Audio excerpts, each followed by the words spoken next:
Early morning protest in Port of Spain over alleged extrajudicial killings. And in sport, Jamaica Scorpions easily disposed USA Cricket by 80 runs in the final preliminary match of the Regional Super 50. I'm Ricardo Roberts, and this is Caribbean in 10 for Monday, February 19th. I'll be back with the details in just a moment. Now understand that what you now see here in this area is absolutely nothing to compare with what David Carrington and the workmen came upon at this point of time in the cave. Yet another challenging job which these brave men sought to overcome and were successful in doing so. It was a very narrow passage through which the explorers, Tony Mason, Ole Sorensen, and of course the enslaved crawled to reach all the way down to Cascade Pool. In their first duet since the game-changing hit Happy Hour, Bahamian recording artist Dyson Knight and Wendy's latest release, Booksmart, has them sounding like the sonic proprietors of 2018. The dynamic song sits on the hip-sing rhythm produced by songwriters, visionaries, producers Johnny Blaze, Static, and DJ Sultan. Booksmart is already attracting international attention, receiving exciting reviews from radio industry professionals.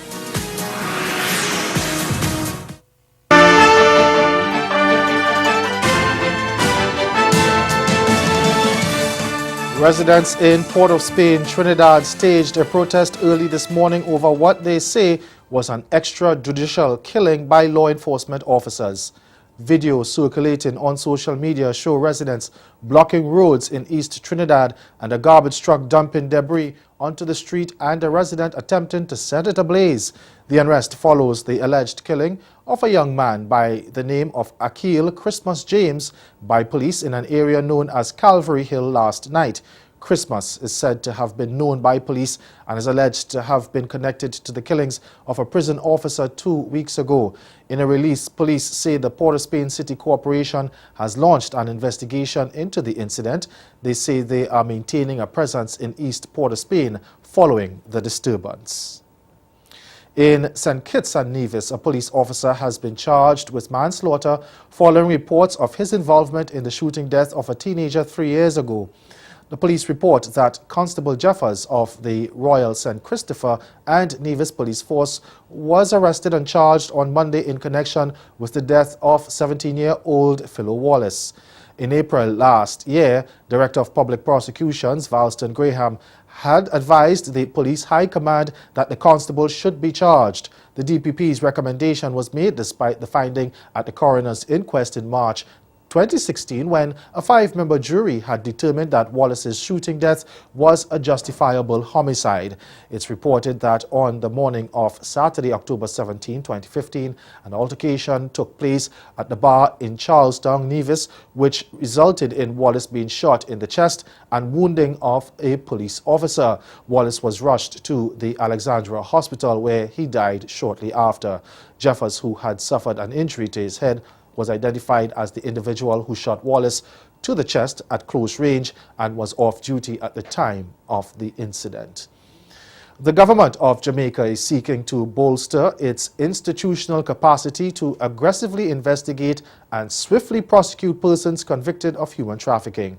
Permanent Secretary in the Ministry of Justice, Carol Palmer, said human trafficking is one of the most heinous crimes known to man and must be vigorously pursued and eliminated. She was addressing the opening of a 3-day prosecutors human trafficking training seminar in the Northern Parish of Trelawney. Palmer pointed out that the amendments to the Trafficking in Persons Act, now before Parliament, will ensure that there is stronger enforcement of the law to deter persons from engaging in the crime. She warned young people to be careful with the amount and type of information they post on social media about themselves and their whereabouts, saying that they have to become social media smart as the traffickers are very versed and are actively looking out for any opening they can find. The government of Jamaica has ratified the United Nations Protocol to prevent, suppress and punish trafficking in persons and has enacted the Trafficking in Persons Prevention, Suppression and Punishment Act, which was amended in 2013. A gay Bermudan who lives in the United States but hopes to marry one day in his home country has launched a legal challenge against the Attorney General for revoking his right to do so. Lawyers for Rod Ferguson filed a lawsuit on Thursday afternoon with Bermuda's Supreme Court claiming that the island's new Domestic Partnership Act was unconstitutional. The act, which replaces same-sex marriage with civil unions, was approved in Parliament in December and eventually given royal assent by Governor John Rankin on February 7. It reversed a Supreme Court decision last May that enabled gay people to wed on that island. A judgment won after gay couple Winston Godwin, a Bermudan, and a Canadian partner, Greg DeRoche, litigated against the Registrar General for refusing to post their wedding banns. Bermuda, a British overseas territory, is the first country in the world to ban same-sex marriage after giving it the green light. Stay with us. Your Midday Sport is next.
Jamaica Scorpions easily disposed of USA Cricket by 80 runs in the final preliminary match of the Regional Super 50 Sunday, but their spot in the semi-finals remained in doubt as English County Kent remained front-runners to take the final berth.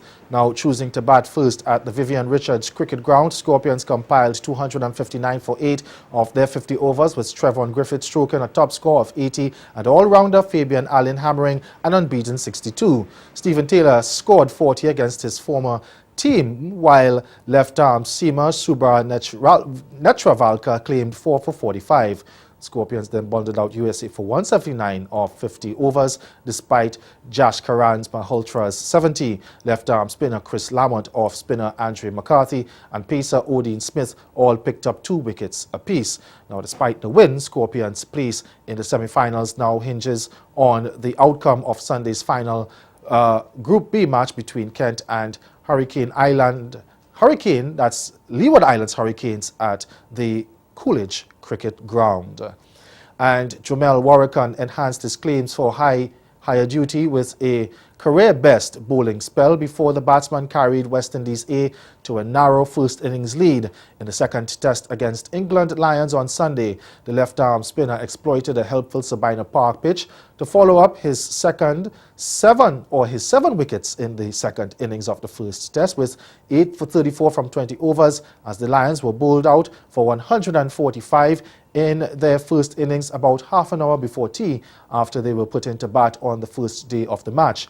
West Indies A captain Kieran Powell struck 59 and shared 2 significant stands with fellow left-hand opener John Campbell and Leeward Islands Hurricanes teammate Shamar Hamilton to propel the host to 159 for 4 in reply at the close. That's Caribbean in 10. Join us again at 6:30 for Caribbean Newsline. Good afternoon.